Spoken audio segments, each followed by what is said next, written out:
Unexpected results in patents. Precise English that wins allowance.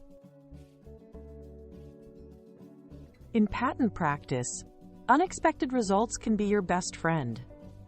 They signal inventive step and non-obviousness by showing that skilled professionals would not have predicted your outcome. When prior art looks close and your claim feels fragile, a well-documented surprise can turn a weak claim into a strong one. Examiners look for reasons to allow, and clear evidence of a counterintuitive effect guides examiners toward allowance. Think, a catalyst that works at lower temperature with higher yield, or a UI change that slashes error rates. If experts wouldn't expect it, and you can prove it, you're halfway to allowance. Start by stating the baseline expectation in the field, what a skilled person would reasonably predict.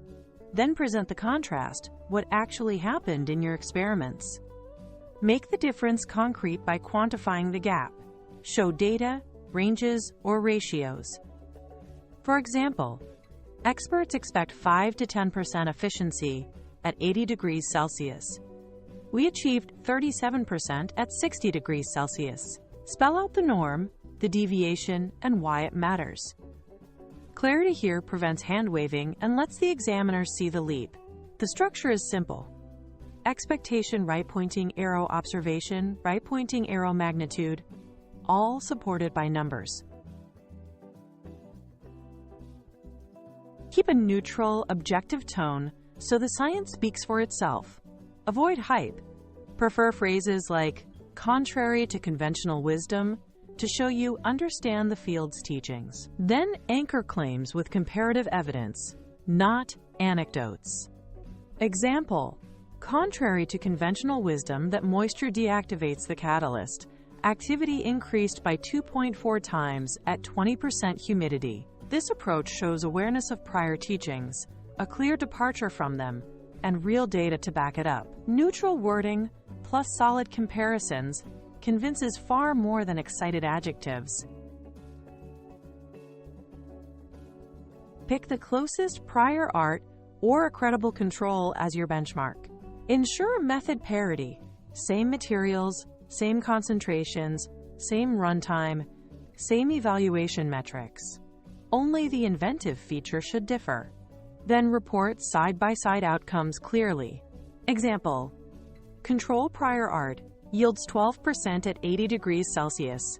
Invention yields 31% under identical conditions except for additive X. State setup first, then results, then the single changed variable. This narrative removes ambiguity and helps the examiner map your data directly to claim elements. Present numbers that pop show deltas using fold change or percent improvement so impact is immediately visible. Highlight thresholds or breakpoints where performance jumps outside expected ranges, like stability beyond a known limit. Report reproducibility with sample size n, variance, and repeats. N equals 5, mean 31%, SD 1.2%. Visual brevity helps. Plus 160% versus control, 3.1 times increase. Fail-safe beyond 500 cycles.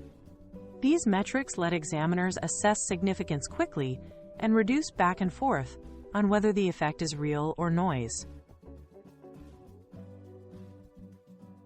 Strengthen your story by proposing a plausible mechanism that explains the effect.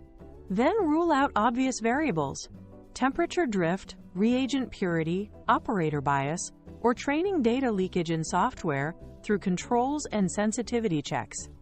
Finally, state limitations honestly, scope of conditions, edge cases, or known failure modes. Example, we attribute the gain to selective adsorption by additive X. Effect persists after humidity, batch, and operator controls. No benefit observed above 65 degrees Celsius. Causation thinking shows you understand why the surprise occurs, not just that it occurred. Use clear, measured language that flags the surprise without overselling it. Unexpectedly, the composition, signals a documented deviation from norms. Contrary to teachings in re, shows you've engaged with specific prior art and found a genuine conflict. Surprisingly, under identical conditions, reassures the examiner that you controlled variables and ensured fair comparison. Pair each phrase with data, numbers, ranges, and test conditions. The combination of precise wording and hard evidence creates credibility and makes the allowance path smoother. Tie everything together with a clean structure. Frame expectation right-pointing arrow, result right-pointing arrow evidence. Use precise metrics, fold change, confidence, ranges, and fair controls that mirror the closest prior art. Keep the tone factual and consistent. Avoid hype. Emphasize reproducibility and acknowledge boundaries. If a skilled person wouldn't predict your outcome, and you show it with side-by-side data and a plausible mechanism, you convert novelty into non-obviousness. That's how unexpected results move an application from close call to allowable.